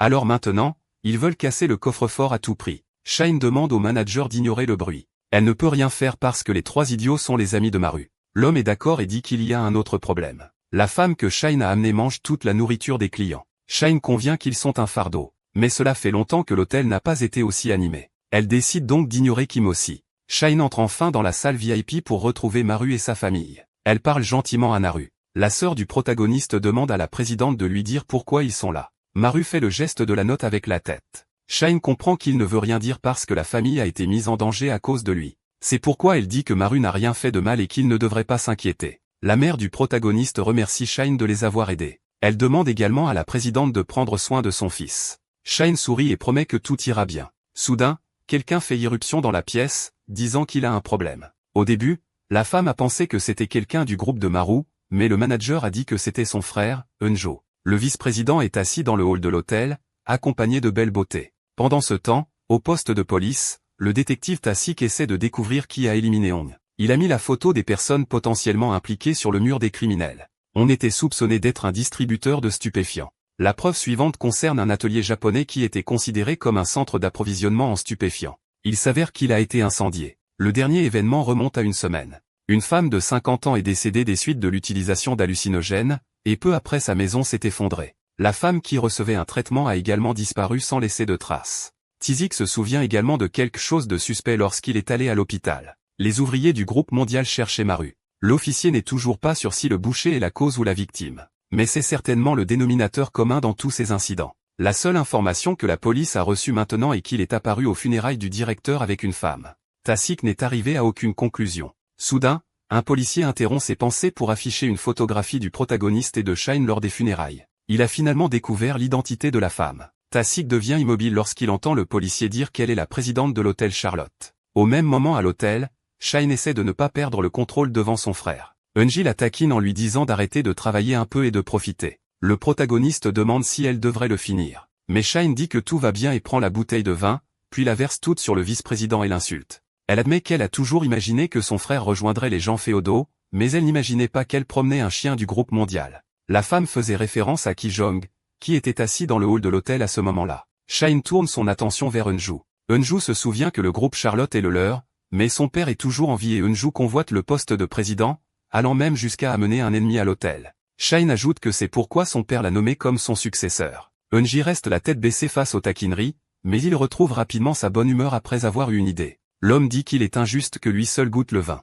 L'instant d'après, le type force les filles à boire aussi. Shine regarde simplement son frère perdre le contrôle. Soudain, il lance la bouteille de vin vers elle. Shine a simplement regardé son frère dire qu'elle fait office de présidente alors qu'elle venait d'être choisie comme successeur. Un sourire effrayant apparaît sur son visage, et il dit que leur père est devenu un légume. Cela signifie qu'elle n'héritera de rien avant que l'homme ne soit enterré. Au moins, la fille ne rend pas l'appareil à sa sœur. Shine dit qu'il peut agir comme il veut jusqu'à ce moment-là, mais il doit se soucier de l'arrière de sa tête. Après tout, l'attaque peut venir de n'importe quel côté. Soudainement la bagarre entre les frères est interrompue par un rire. Ki-jung dit que c'est une dispute fraternelle idiote. Shine force un sourire en chassant le chien du groupe mondial. Elle dit que c'est le territoire du groupe Charlotte. Ki-jung s'emballe lorsqu'il est appelé un chien pour la deuxième fois. Sa main s'approche rapidement du visage de la fille et le type dit qu'il va lui apprendre les bonnes manières. C'est à ce moment que le protagoniste sort son poignard et frappe la main du délinquant. D'une voix froide, il dit au type de dégager d'ici, sinon les prochaines funérailles seront les siennes. Ki-jong regarde la coupure sur sa main et pense que cela aurait pu être pire. C'est intéressant car son prochain adversaire doit être au même niveau. L'homme essuie le liquide rouge en disant qu'il attend avec impatience le duel. À ce moment-là, Ki-jong attaque le protagoniste à main nue. Ses ongles laissent une blessure sur le bras du garçon. Maru se demande comment cela s'est produit. Il est sûr d'avoir bloqué l'attaque. Mais pour une raison quelconque, il a quand même été blessé. Il est clair que l'ennemi n'a rien dans les mains. C'est pourquoi le protagoniste ne comprend pas comment l'égratignure est apparue sur son bras. Cela signifie que la prise de Ki-jong est monstrueuse, mais ce n'est rien comparé aux compétences de Hong. Le combat commence dans le hall de l'hôtel. Shine s'excuse auprès des invités pour le désagrément qu'il leur cause, il demande donc à chacun d'évacuer vers la zone extérieure. Une compensation adéquate sera fournie pour l'incident d'aujourd'hui. Les locataires quittent un hôtel. La présidente tourne son attention vers le conflit. Elle s'inquiète que le protagoniste ne puisse pas gérer le chien du groupe mondial. Le combat est intense, et l'adversaire esquive le poignard. Ki-jong réalise que les capacités de son rival sont les mêmes que celles du chef Hong. Même ainsi, il ne pense pas que ce soit suffisant pour être vaincu pendant le duel. De nouvelles découvertes ont été faites. Ki-jong a été surpris lorsque Maru a démontré ici qu'il connaissait également les techniques de Baek. Comme si cela ne suffisait pas, le protagoniste a affiché les techniques de Kim. Ki-jong a compris que Hong avait un rôle très spécial dans la vie de ce boucher, car il lui a même appris toutes ses compétences différentes, mais ce n'est toujours pas assez. Le protagoniste est repoussé, et le rival profite du moment pour allumer sa cigarette. Il appelle Maru pathétique et dit qu'il ne sait pas ce que le chef Hong voyait en lui. Le boucher ne s'attendait pas à ce que son adversaire soit si fort. De toute façon, il est convaincu qu'il peut gagner. D'un autre côté, Ki-jong en a assez d'être gentil et décide d'en finir le plus tôt possible. D'une seule attaque, il immobilise le protagoniste. Maru a reçu un coup à la poitrine et a essayé de reprendre son souffle. Ki-jong dit qu'en raison des compétences qu'il vient de voir chez son adversaire, il était clair qu'il n'avait pas éliminé Hong. En fait, c'est Hong qui a laissé cela arriver. Maru perd patience en entendant le nom de son mentor mentionné autant de fois. Il court simplement avec un poignard à la main vers le chien du groupe mondial. À ce moment-là, Ki-jong met sa main sur la poitrine de Maru et fait tourner le boucher dans les airs. Le pauvre garçon tombe au sol en tenant la partie blessée. L'homme dit qu'il comprend pourquoi le patron aimait tant ses élèves. Il semble qu'il ait un bon esprit de combat. Maru répond qu'il a aussi beaucoup entendu parler de Ki-jong. Son maître l'appelait un misérable borgne. Les mots frappent Ki-jong de manière effrayante, le faisant perdre le contrôle et frapper le poing dans le ventre de Maru. Puis une série de coups de poing a commencé sur le garçon. Ki-jong crie qu'il était le seul digne d'achever le patron, mais le protagoniste s'est interposé sur le chemin de son rêve. À ce moment-là, Maru reste immobile au sol en recevant les coups. Il a promis qu'il protégerait sa famille à tout prix, cependant, les choses semblent avoir échappé à tout contrôle. De plus, le protagoniste ne sait pas combien d'autres personnes sont aussi fortes que ce type. Peut-être qu'il ne peut même pas se protéger lui-même. Ki-jong a lancé son poing de plus en plus fort. Il a été encouragé par le vice-président du groupe Charlotte à achever le boucher. Le bonheur sur le visage de l'homme a disparu en quelques secondes. Soudain, une silhouette apparaît et pointe une arme sur la tête de Ki-jong. L'homme sourit lorsqu'il voit qui est le nouveau venu. Tasik répond au sourire en disant qu'il peut tirer autant de balles que nécessaire si la scène continue. Ki-jong se rend et dit qu'il n'enseignait que quelque chose à l'enfant. Eunju insulte la police pour avoir perturbé ses plans et est maîtrisé. Tasik dit que Ki-jong semble avoir vieilli. Après tout, il a été touché à la poitrine par un gamin. Le délinquant n'avait pas vu la blessure avant que l'officier ne le dise. Il réalise ensuite que le protagoniste a utilisé la même attaque que lui.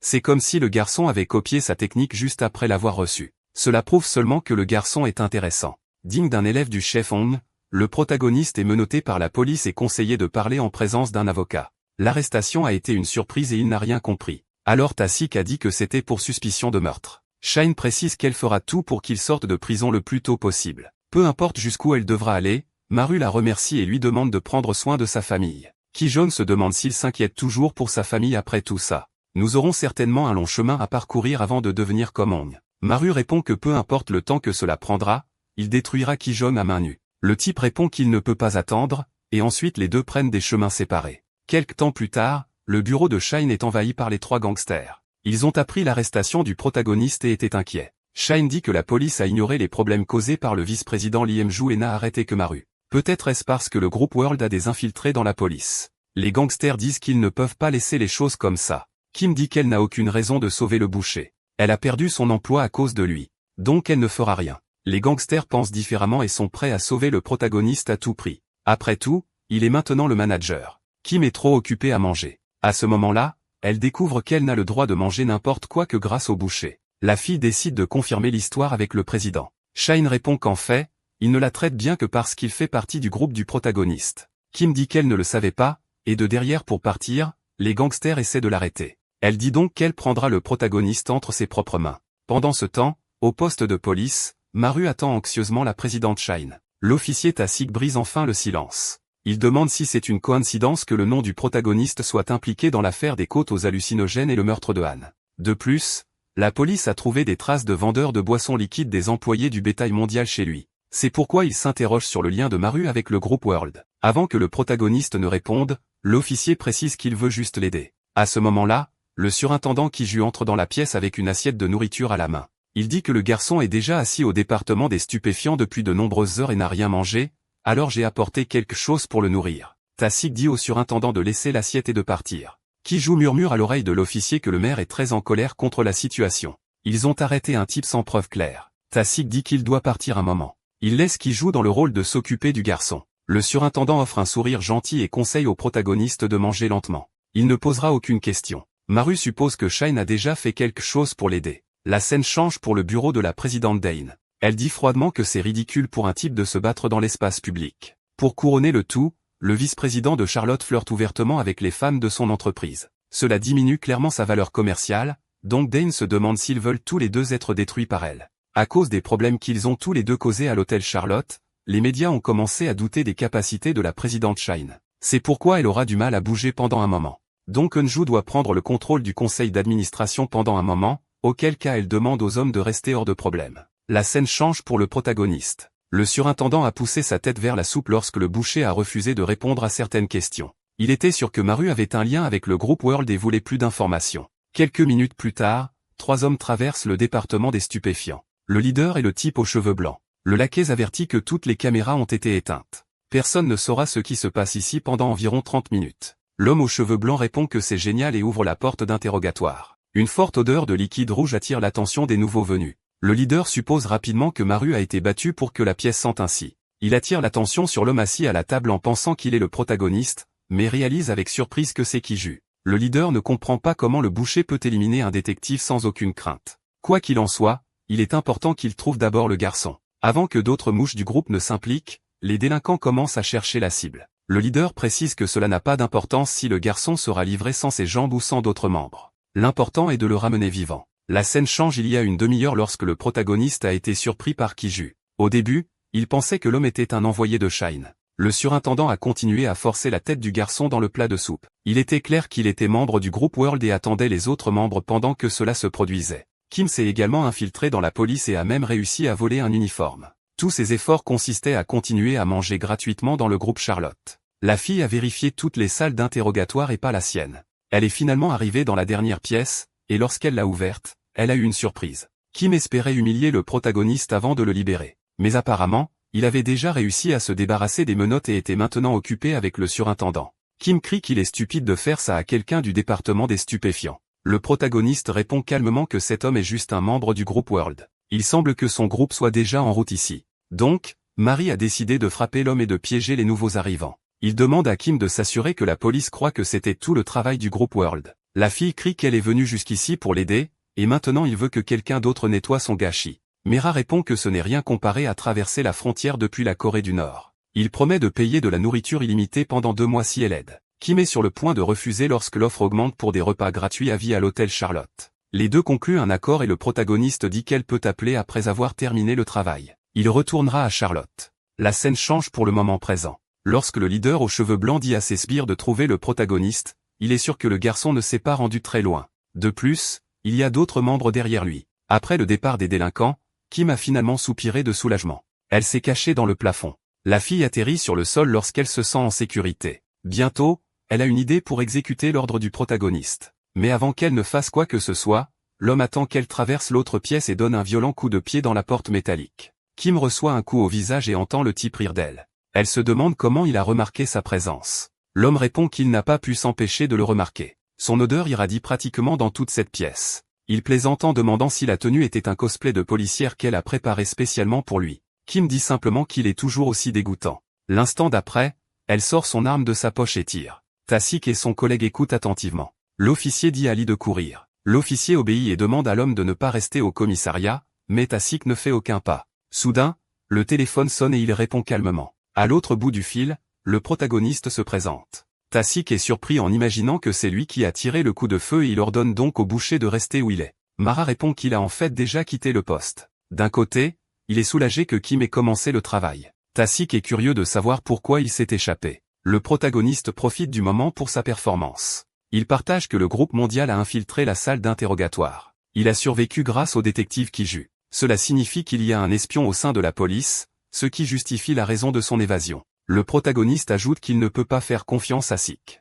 Il pourrait être un chien du groupe mondial comme les autres. Donc il ne dira tout ce qu'il sait que lorsqu'il lui fera de nouveau confiance. À ce moment-là, Kim continue de tirer vers le plafond pour attirer l'attention des autres flics. Elle crie que les membres du groupe mondial sont là et attaquent. Pendant un instant, le chef aux cheveux blancs a pensé qu'il était la cible. Il ne peut s'empêcher de se sentir attiré par la fille en même temps qu'il veut l'achever. Les deux commencent à se battre. Kim lui assène un coup de poing dans la bouche et lui dit d'être reconnaissant. Apparemment, le chef ne se soucie pas d'être battu pour elle, ce qui rend tout plus dégoûtant. L'homme trouve une ouverture dans la défense de Kim et la tient par le col, disant qu'elle n'est plus la même qu'avant. Kim est violemment projetée au sol. Avant qu'elle ne puisse se relever et se défendre, l'ennemi essaie de lui donner un coup de pied au visage. Kim se tourne simplement sur le côté et esquive le coup, puis dégaine son poignard. L'homme demande si elle fait confiance à cette lame, il pense qu'il peut facilement la vaincre. Les deux sont sur le point de se battre quand quelqu'un pointe son arme sur eux. Le chef demande qui est cet idiot. Pendant que Lee exige qu'ils lèvent tous les deux les mains, l'homme se demande pourquoi tout le monde lui pointe son arme dessus aujourd'hui. Lee ordonne aux deux de se rendre une fois de plus, et le chef perd son sang-froid. Il dit au policier de baisser son arme. Lee demande comment un amateur ose donner des ordres, L'instant d'après une balle part et frôle l'épaule du délinquant. L'homme couvre la partie blessée de sa main et demande comment il a eu le courage de le faire. Le policier a l'air confus et répond qu'il n'a rien fait. Le coup est parti de l'arme de l'officier Tassic. Il demande si le délinquant a besoin d'une autre balle. L'officier admet qu'il n'imaginait pas qu'un maudit groupe mondial causerait une émeute dans un commissariat en plein jour. Il remarque bientôt que la salle d'interrogatoire est ouverte et trouve le corps de son collègue. Il vérifie l'état de l'homme et prévient qu'il semble avoir reçu un coup avec un objet contondant. Tassic tourne son attention vers les deux devant lui et dit qu'ils ont franchi la ligne, puis demande lequel des deux a fait cela au détective qui joue. Kim lève les mains et dit qu'il n'a rien à voir avec cette situation. Ils sont un policier qui a essayé de défendre ses camarades. Un membre du groupe mondial est incrédule devant tant de mensonges et d'actions. Il essaie de convaincre l'officier qu'il n'a rien fait à son collègue. Kim continue d'exiger qu'il soit puni, mais l'homme se défend en disant que lorsqu'il est arrivé ici, le détective avait déjà été éliminé. Soudain, l'officier exige qu'il se taise en mettant le canon du pistolet dans sa bouche. Ta appelle l'homme ainsi, et avertit que jusqu'à présent, il est le seul suspect de l'avoir fait, ceci avec le policier. Le délinquant est menotté et essaie de se défendre contre les accusations. Il ne pense pas qu'il soit juste d'être arrêté sans aucune preuve. Tassic demande simplement à Kim de déclarer que cela vient de se produire. La femme fait le salut de la main levée et répond qu'elle le fera. Son salut est rapidement identifié par l'officier et il demande ce qui ne va pas. La fille réalise trop tard qu'elle a fait le salut de la Corée du Nord. Elle s'enfuit et est poursuivie par l'officier Lee, saussant qu'il peut être libéré si l'on confirme que la fille est l'espionne. Tassic pointe à nouveau son arme et dit qu'elle se souvient lui avoir dit de ne pas bouger. Pendant ce temps, à l'hôtel Charlotte, les trois gangsters planifient toujours une solution de rechange pour libérer l'actuel directeur de la prison. Shine reçoit un appel téléphonique et est surprise d'entendre la voix au bout du fil. Elle crie de joie en demandant comment Maru a réussi à l'appeler. Les trois gangsters attendent une réponse attentivement. Maru dit qu'elle a quitté le commissariat grâce à Kim. Elle sera un peu en retard à cause du désordre qu'elle doit résoudre. Il a dit qu'il irait directement à l'hôtel lorsqu'il aurait quitté le commissariat, mais il vient de réaliser qu'il est suivi. Pour l'instant, il n'y a pas de problème car Maru est dans une zone proche du commissariat. Jusqu'à présent, il n'a vu que 3 ou 4 personnes suivre ses pas. Donc, en y réfléchissant, le protagoniste a renoncé à retourner à Charlotte. Ce sera dangereux si les bandits y vont. Là-dessus, l'un des membres du groupe mondial sort son poignard et avance vers Maru. Il utilise juste une pomme pour bloquer la vision de l'homme. Shine pense que la meilleure chose à faire est d'envoyer des renforts. Cependant, le protagoniste pense que c'est une mauvaise idée. Eunjo peut se présenter à l'hôtel et commencer un nouveau désordre. Il promet donc d'essayer de résoudre le problème sans attirer trop l'attention. Maru utilise un coup d'acupuncture pour assommer l'homme.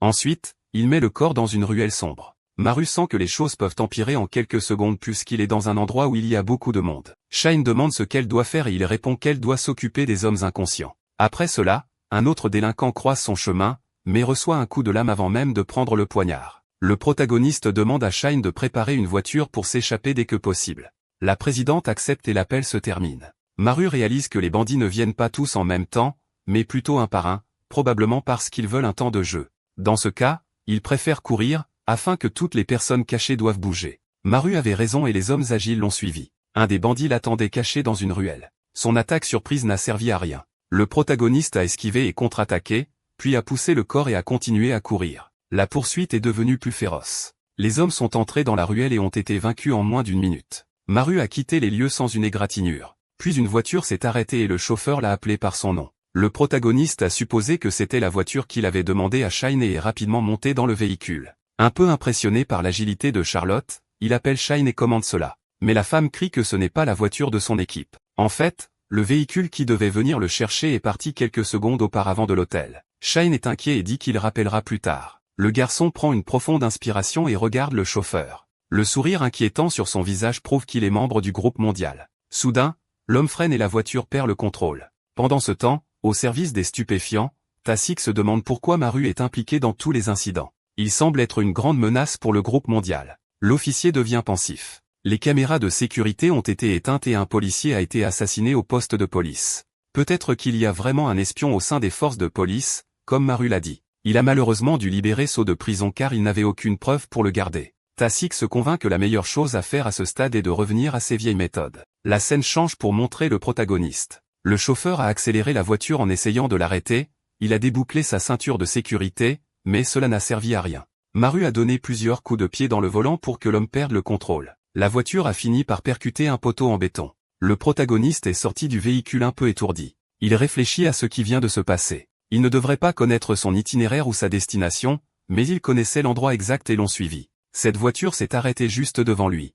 Il ne comprend pas comment toutes ces actions ont été suivies. À ce moment-là, Maru examine son corps et trouve un tracker de localisation. Le protagoniste a le sentiment qu'il n'est pas la cible. Ils essayaient probablement juste de l'empêcher de retourner à l'hôtel Charlotte. Cela signifie que Shine est en danger. Sans réfléchir à deux fois, il appelle la présidente et lui demande où elle est. Shine trouve la question suspecte, mais répond qu'un travail d'urgence est survenu. Elle a reçu la nouvelle que la santé de son père s'est soudainement détériorée, et il a été transporté à l'hôpital. So Eun-ju a saisi l'occasion pour organiser une réunion du conseil. Elle a besoin de vérifier la santé de son père, mais d'abord elle a demandé au protagoniste d'envoyer le nouvel emplacement. Elle enverra une nouvelle voiture pour le ramener en toute sécurité à l'hôtel. Maru essaie de se remettre de ce qui vient de se passer. Il sait que sa famille sera en danger si Eun-ju agit avec le groupe mondial. C'est pourquoi il est important qu'il protège Shine. Mais le protagoniste ne sait toujours pas comment il peut le faire. Soudain, il a une idée et appelle Kim. Quelques minutes plus tard, So trouve la voiture du chauffeur qui devait enlever Maru. L'homme est battu pour n'avoir pas terminé le travail. Les autres délinquants ont également été battus pour ne pas avoir correctement effectué la poursuite. So appelle tout le monde des voyous inutiles. Soudain,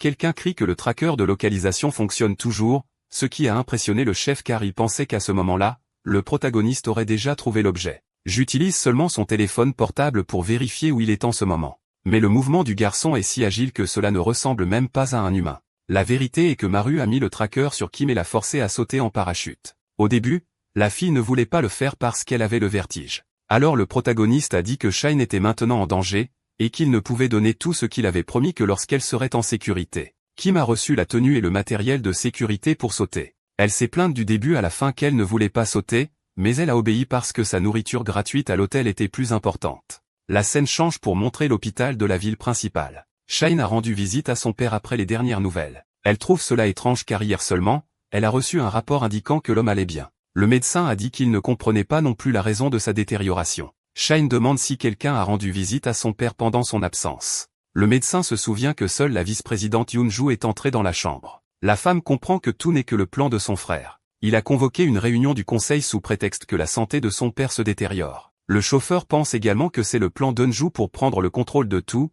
il vaut donc mieux partir. Shine est d'accord et essaie d'ouvrir la porte, mais il semble qu'elle soit bloquée. La fille tire de toutes ses forces et demande de l'aide au chauffeur. Soudain, une brume entre sous la porte. La fumée toxique était l'œuvre des membres du groupe mondial. Ils ont éliminé tous les agents de sécurité de l'hôpital et ont piégé Shine dans la chambre. Pendant ce temps, au bureau du conseil, Eun-ju a dit à ses collègues que le retard de la présidente était suffisant pour la destituer de ses fonctions. Les supérieurs défendent la fille. Après tout, la réunion du conseil a été convoquée soudainement, il est juste qu'ils attendent un peu plus longtemps. Les membres du conseil trouvent le retard tout à fait extraordinaire. Comme la présidente n'arrive jamais en retard, Eun-ju exige que la réunion commence bientôt car il est déjà là. Donc, il est acceptable de commencer sans sa sœur. Les membres du conseil demandent s'il a perdu la tête. Ils savent que la seule intention de l'homme est de remettre le groupe Charlotte au groupe mondial. Eun-ju se met en colère contre l'accusation et manque de frapper l'homme. Il prend une profonde inspiration et touche simplement l'épaule de l'actionnaire, tout en disant qu'il imagine que l'homme a déjà dit à plusieurs personnes que le groupe Charlotte serait remis au groupe mondial.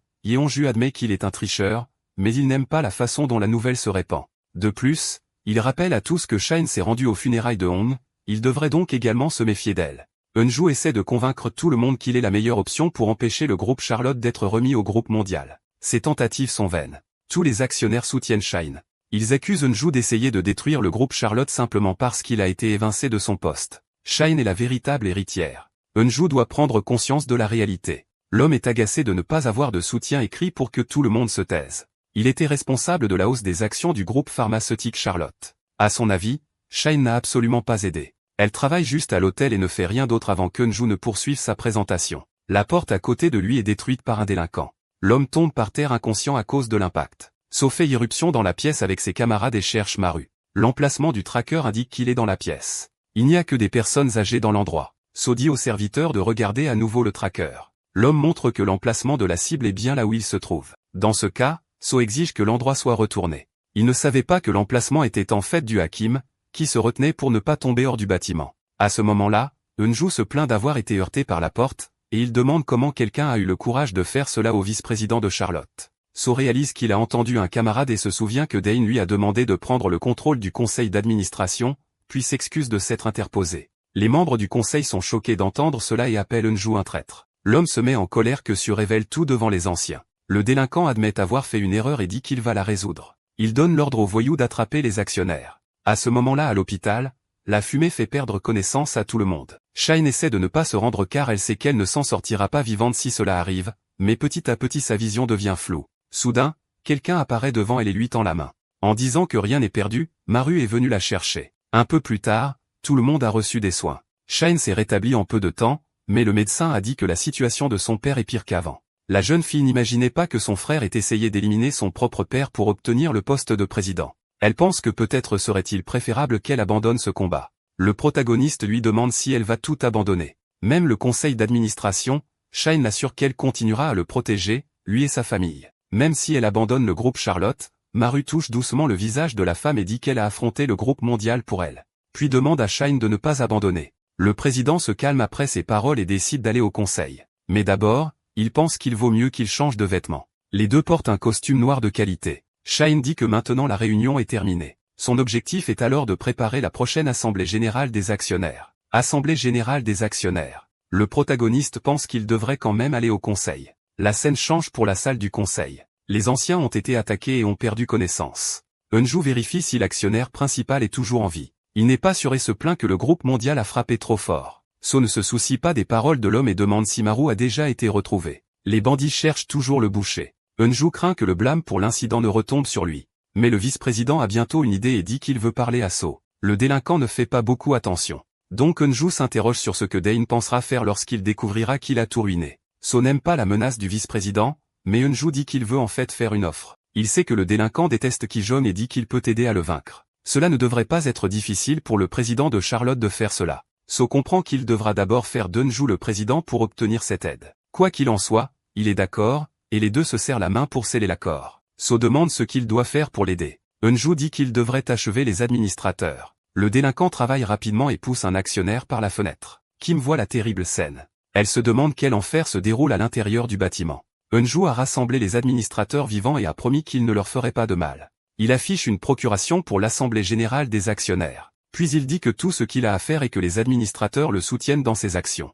Le fidèle partisan de Shine est contre la signature de quoi que ce soit. Un vote par procuration ne devrait même pas être pris au sérieux. Eunju menace l'homme pour le forcer à signer. Park refuse et est battu. Les administrateurs craignent le même sort s'ils ne signent pas la procuration. L'actionnaire Park tombe inconscient au sol, alors le directeur de la balle s'agenouille et promet de faire n'importe quoi pour sa vie. Écoutez simplement ce président donner les ordres même avec le soutien d'un des administrateurs. Le vice-président a pensé que ce n'était pas important, donc le gars a eu le même sort que le premier actionnaire et a été poussé. À ce moment-là, l'autre allié de Shine prend la procuration et la déchire en deux. Il précise qu'il ne signerait jamais quoi que ce soit, même si sa vie en dépendait. Eunju dit qu'il s'attendait à cette réaction de Kang. Pas étonnant qu'il ait été la main droite de son père pendant de nombreuses années. Mais Eunju connaît le point faible de Kang. S'il décède, les actions iront à sa femme. Alors elle aura la même fin s'il ne signe pas la procuration. Kang ne peut pas gérer ses menaces lorsque la cible est sa femme, auquel cas il est forcé de signer. So vérifie si l'emplacement de Maru est le même, il n'aurait pas à dépendre d'Eunju s'il avait trouvé le boucher.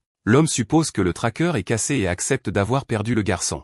Il ne reste plus qu'à s'occuper des cadavres. So reste la tête baissée, et lorsqu'il se lève, il trouve une personne pendue au bâtiment. Il se demande si cela pourrait être Maru. Kim lâche ses mains pour atterrir au sol, mais So lui tient le bras avant qu'elle ne puisse tomber. Puis retour à la salle du conseil, So, sûr d'avoir attrapé le protagoniste. Eunju est si heureux de la nouvelle qu'il ne remarque pas un homme sur le point de tomber sur lui. So remarque l'attaque et le silence à l'extérieur de la salle. Il est clair que ces hommes ne sont pas là. L'instant d'après, le protagoniste entre par la porte, So est surpris et demande s'il y a deux Maru. Il a un doute, mais remarque que maintenant il a enfin sa cible. Alors le délinquant avance vers Maru. Le protagoniste tient fermement le poignard. À ce moment-là, Kim attaque So d'un coup de pied au cou. L'homme tombe au sol et Amju ordonne à tout le monde d'achever le nouveau venu. Il accuse Maru d'être un lâche pour avoir fait une attaque surprise. So finit par se remettre et dit qu'il connaît ce coup de pied. C'est Kim. Il voulait s'occuper de la fille, mais Onju suggère que le protagoniste soit capturé en premier. So n'aime pas recevoir d'ordre, mais le vice-président dit que si le protagoniste est venu seul,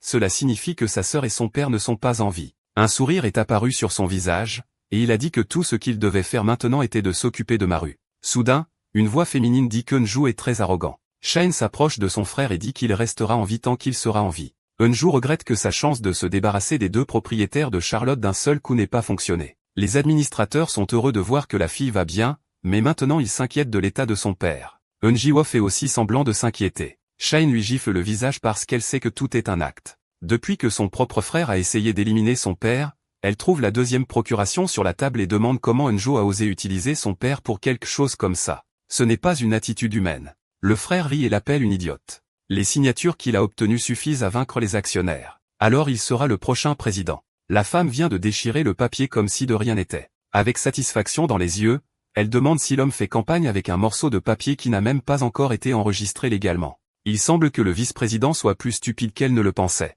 L'homme reste la tête baissée se demandant s'il avait vraiment besoin d'enregistrer quelque chose dans la loi. Il ne le savait pas. Dans ce cas, la dernière option qui reste est d'éliminer le président. So se hâte d'accomplir la tâche. Shine reste immobile, tandis que ses nouveaux alliés s'occupent de tout. Après que l'homme soit tombé au sol en se plaignant de douleur, Kim précise qu'elle a dû nettoyer le désordre de Maru au poste de police. En plus de rester dehors à la fenêtre à main nue tout le temps, les coûts seront calculés, et il ferait mieux d'être préparé. Maru dit qu'il paiera tout. Son dernier ordre est que Kim emmène Shine et les autres hors du bâtiment. Le protagoniste a l'intention de rester pour achever So. Eunji essaie de convaincre les délinquants d'éliminer. Kim répond qu'elle lui fera mordre ses membres entre les jambes s'il continue à gêner. Le délinquant So décide de mettre Maru de côté pour le moment et d'attaquer Shine. Son attaque est bloquée par la dague du protagoniste. Le président lui demande de faire attention. Le délinquant réalise que ce serait très humiliant s'il finissait avec le garçon devant sa bien-aimée. Il décide donc de le faire. Maru finit par être distrait et reçoit une coupure au cou. Il s'en veut et réalise que l'eau de l'adversaire est vraiment puissante. Le combat continue entre les deux. Bien que le délinquant soit doué, il est loin d'être comparable au chef On et au chef Kijong. Les deux ont échangé quelques coups. Heureusement, la lame du boucher provoque une coupure sous le bras du rival. So, surpris, devient de plus en plus en colère, essayant de nombreux coups et compétences pour frapper le protagoniste. Ses coups de pied ratent jusqu'à ce que Mario immobilise un de ses pieds puis fasse tomber l'homme au sol. Puis il a cassé le nez de l'adversaire d'un coup de tête. Finalement, il a fait plusieurs mouvements avec la dague. So tombe au sol blessé. Eunjo n'est pas content du résultat. Il crie que s'il avait su que le délinquant était si faible, il aurait mieux valu engager Kijong pour le travail. So recouvre le visage d'Eunjo de sa main et le jette au sol. Le frère de Shine est grièvement blessé dans l'attaque. Le protagoniste ne s'attendait pas à ce que So puisse bouger même après autant de coupures. Il reste immobile avec indifférence. Maru ne le supporte plus et se demande curieusement s'il ne peut pas ressentir la douleur. So répond qu'il a raison. Puis le combat recommence. Le protagoniste réalise que c'est pire qu'il ne le pensait. Il est difficile de vaincre quelqu'un qui ne ressent pas la douleur.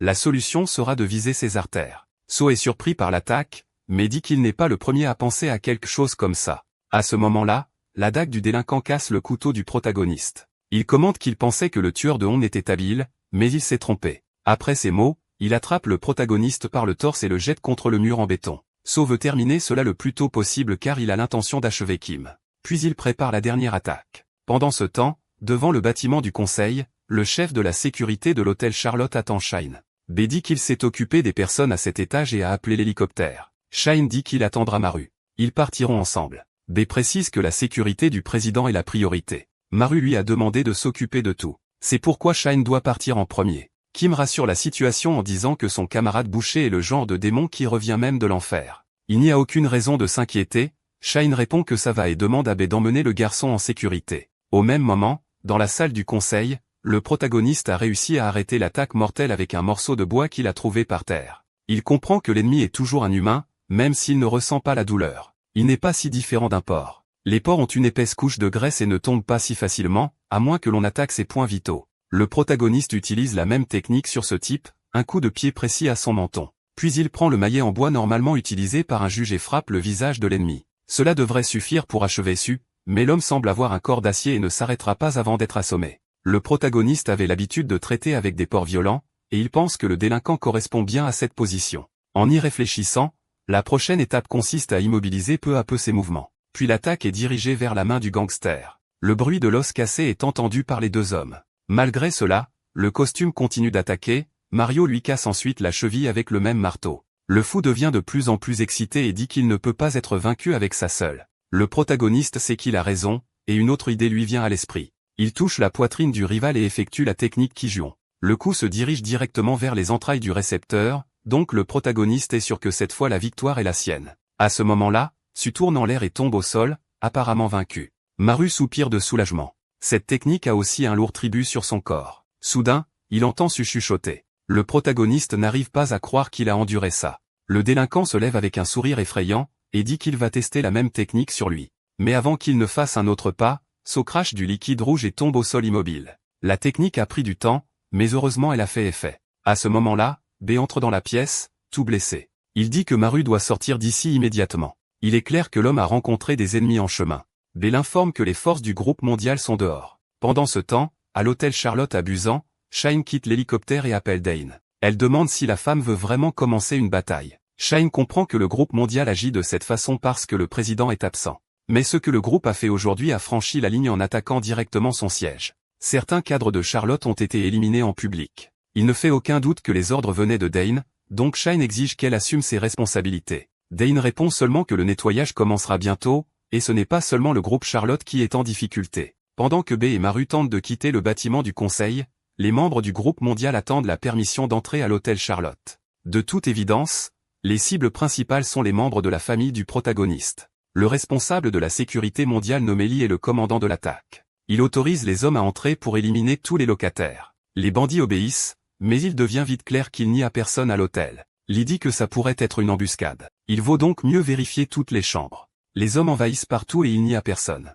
C'est étrange car imaginez le groupe Charlotte abandonnant sa propre base. Apparemment, ils ont vraiment tout pris et sont partis. Lee est mécontent de la situation car de cette façon, il devra travailler plus dur que nécessaire. À ce moment-là, quelqu'un attire son attention sur un nouveau problème. Toutes les portes du salon sont verrouillées. Les ascenseurs ne fonctionnent pas non plus. Lee panique en réalisant qu'il est tombé dans un piège. Charlotte l'a piégé exprès. Soudain, une explosion secoue le salon de l'hôtel. De retour au bâtiment du conseil, Ki-jong trouve le corps de So, un autre membre du groupe mondial qui n'a pas pu gérer Maru. Au moins, So respire encore. Soudain, Ki-jong remarque quelque chose de surprenant. Sa technique était incrustée dans la poitrine du délinquant. Il sourit. Il semble que son élève s'améliore de plus en plus. À ce moment, le protagoniste et le garde du corps sont presque en train de s'échapper. B dit que Shine et sa famille sont déjà allés à l'hôtel de Busan, donc ils sont les seuls à devoir partir. Maru demande pourquoi elle est allée à Busan. B répond que les ennemis ont déjà pris Seoul, donc ils seront désavantagés s'ils y retournent. Tout ce qu'ils ont à faire maintenant,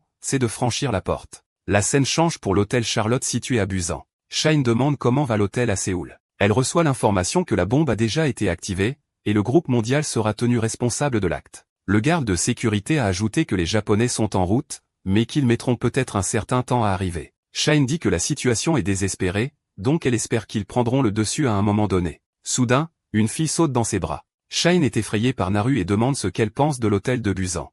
La sœur du protagoniste répond que c'est super. Il est possible de voir l'océan et les équipements sont également excellents. Naru a hâte de profiter de l'endroit avec son frère. Elle réalise bientôt que Kim n'est pas avec le président et demande où est passée la femme. Shine dit qu'elle avait besoin de régler quelques affaires. Tout le monde se retrouvera bientôt. La scène se déplace vers le passé, lorsque Kim a appris que la destination était l'hôtel Charlotte à Busan au lieu de Séoul. Shine a expliqué qu'ils devaient se regrouper à Busan et préparer la contre-attaque là-bas. Kim a simplement pris sa combinaison de parachutiste et a ouvert la porte de l'hélicoptère. Shine essaie de l'empêcher de sauter, en vain. De retour au bâtiment du conseil, les membres du groupe mondial sont secourus. Ki-jung pense que Njiu est une perte de temps pour son groupe. D'un autre côté, les bandits portent So. Le vice-président essaie de convaincre le patron qu'il est toujours quelqu'un d'important. Il affiche l'emplacement du protagoniste sur le téléphone portable. Ki-jung trouve cela étrange car la cible se déplace très vite, au-delà des capacités humaines. Au même moment à l'hôtel Charlotte, les pompiers tentent de maîtriser l'incendie. Les voisins ont signalé avoir entendu un cri puis l'explosion.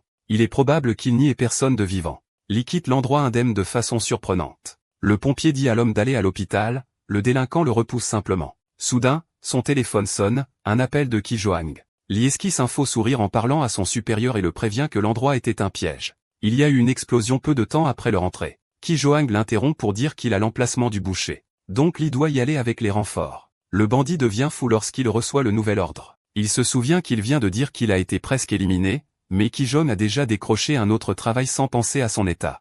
La scène change une demi-heure plus tard, Kim essaie de se faufiler dans l'appartement de son amie à Séoul, mais elle est rapidement remarquée. Les amis supposent qu'elle a décidé de leur rendre visite parce qu'elle savait que le menu du jour était des ramiens. La fille est invitée à assister au banquet. Tout le monde est heureux de son arrivée car cela fait longtemps qu'ils ne l'ont pas vue. Kim est également heureuse de les retrouver, mais elle est obligée de prendre une douche avant de manger. La fille obéit à l'ordre et dit qu'elle est venue leur rendre visite parce qu'elle va disparaître pendant un moment. Les amis trouvent drôle qu'elle les prévienne, puisque la fille passe des mois loin de chez elle. Quoi qu'il en soit, Kim se dépêche et prend sa douche. Elle porte une tenue propre et est enthousiaste à l'idée de rejoindre ses amis, mais la scène qu'elle trouve à son retour est terrifiante. Tout le monde a été éliminé dans la pièce. Lee la regarde avec dédain et dit que la fille ne ressemble pas à Maru. Peut-être ont-ils passé le mauvais endroit, mais il n'est pas triste. Lee a demandé à Kim de ne pas se méprendre. Il n'a pas éliminé les membres de sa famille. En fait, Lee est arrivé il y a peu de temps et a trouvé tout le monde par terre. Les hommes de Ki-jeon ont fait tout le sale boulot. Il n'est allé là que pour récupérer Maru. Lee espère qu'elle comprend la situation. Après tout, Kim faisait autrefois partie du groupe mondial. La fille est paralysée avec 4 armes pointées sur sa tête. Elle lève les yeux et dit que Lee est une chose maudite. L'homme dit à nouveau qu'il n'a rien fait. Il a été envoyé sur les lieux sur ordre de Ki-jeon.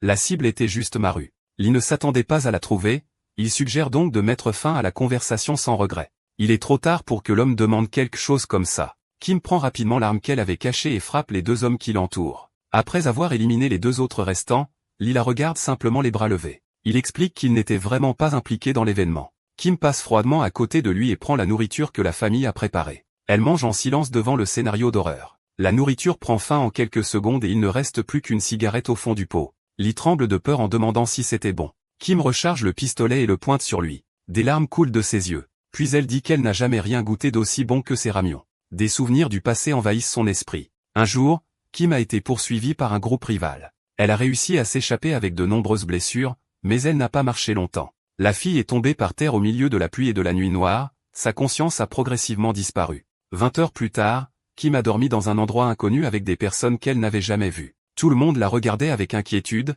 surtout à cause de la position dans laquelle la fille dormait. Un homme suggère qu'il mange des ramiens seul. Au même moment, Kim se réveille, elle mange un pot de son plat préféré. Les jours ont passé et elle a commencé à vivre avec ces inconnus. Ils n'ont jamais demandé quel était le métier de Kim ou pourquoi elle était couchée sous la pluie. Kim a été traitée comme un nouveau membre de la famille. Pour la première fois, elle a eu le sentiment d'avoir un foyer. Mais maintenant, tout est fini. Kim tire sur Lee. L'homme esquive et lui assène un coup de poing au visage. Il répète qu'il n'a aucun lien avec ce qui s'est passé aujourd'hui. Kim lui donne un coup de pied à la tête, puis lui frappe le nez avec son genou. Lee réalise qu'il n'aurait pas dû accepter ce travail supplémentaire, mais il n'a plus le choix. Il utilise son épée pour couper le canon du pistolet de Kim. Lee l'informe qu'il devra la blesser si elle ne s'arrête pas. Le type voit sur l'horloge qu'il reste 10 secondes avant minuit. Il a l'intention de terminer le plus tôt possible. Pendant ce temps, Ki-jeon suit la localisation et réalise que Lee est arrivé à destination. Il prévient Eunju que sa sœur est allée à Busan. Le vice-président dit que c'est mauvais. Cet endroit est vraiment difficile à conquérir. Tout est entouré de montagnes. C'est une forteresse construite dans un but défensif.